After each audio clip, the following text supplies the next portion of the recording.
ئاگاداریەک لە زمناکۆوە بۆ ئازاد 1700 برادران ئاگادار بکەرەوە حوتی مانگ زەماوەند بکەن.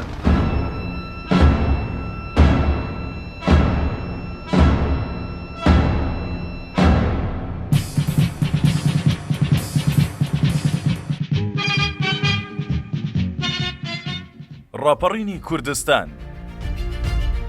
کورد دوای سێدەیە چی دەستکەوت و چی لە دەستدا؟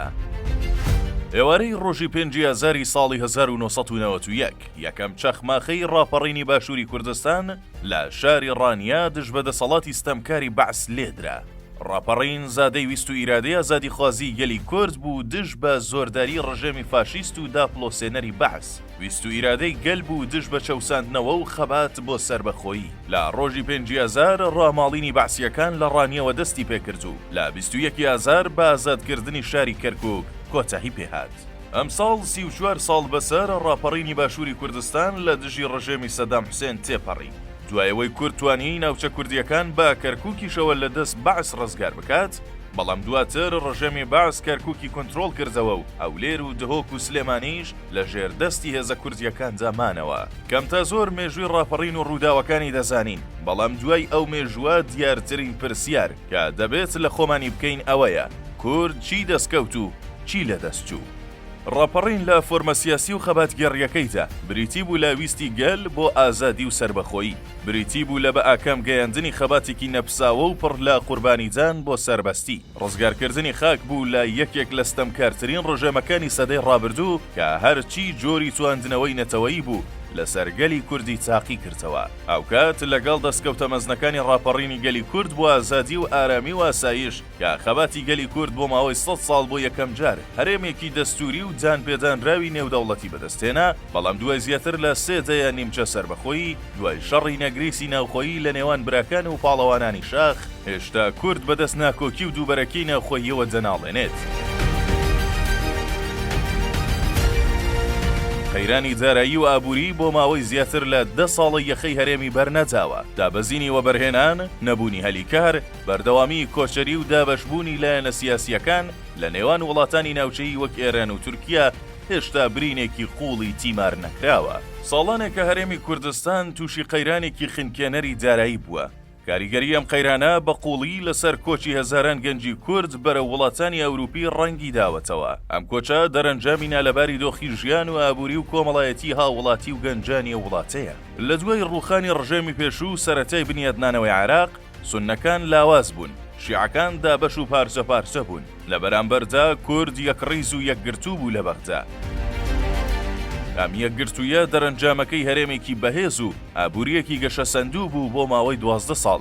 کاتێکیش یەکگرتووی هاوپەیمانی براکان ڕووی لە گرژی کرد، نزیکەی 12 ساڵە هەرێمی بەرامبەر بەغدا و لە ناوخۆشدا لاواز کردووە.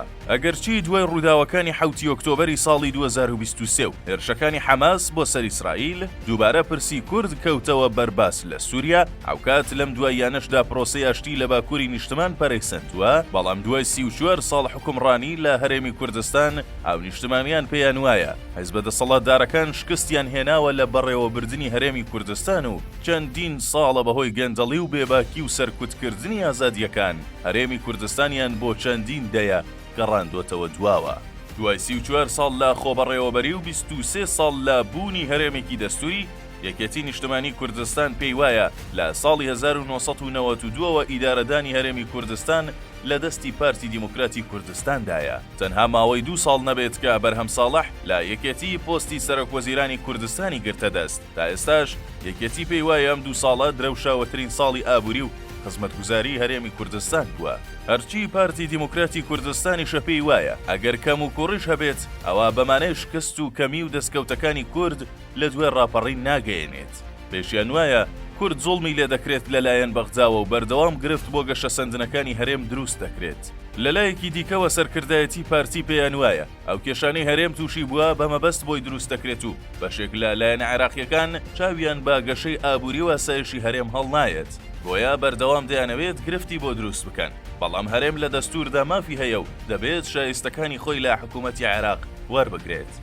بەشێکی هاوڵاتیان و شارەزایان دەڵێن دوای خەباتێکی دوور و درێژ دوای هەزاران قوربانی و ڕووبارێک خوێن هێشتا هەردوو پارتی دەسەڵاتدار نەیانتوانیوە لە ئاست چاوەڕوانی ئامانجەکانی ڕاپەڕین بن. پێیان وایە ناکۆکی و ململانەی بەردەوامی هەردوو پارتی دەسەڵاتدار زیانێکی گەورەی لە هەرێمی کوردستان داوە. بەرژەوەندی حیزبی و تاکەکەسی بەسەر کۆی دامەزراوەکانی دەوڵەتەوە دیارە. تا ئێستاش خاوەنی سوپایەکی یەکگرتووی نیشتمانی نین، بەڵکو کۆی دام و دەستگاکانی حکوومەت بەسەر هەردوو پارتی دەسەڵاتدار دابەش بووە.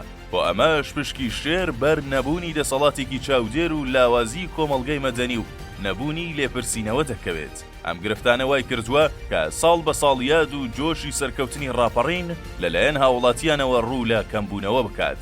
داوڕادەیەی کاو نیشتمانیان بەرهەمی ڕاپەڕین بە دەستکەوتی حیزبی و تاکەکەسی وێنا دەکەن و هیچ جۆش و خڕۆشێک بۆ یادکردنەوەی ناکرێت.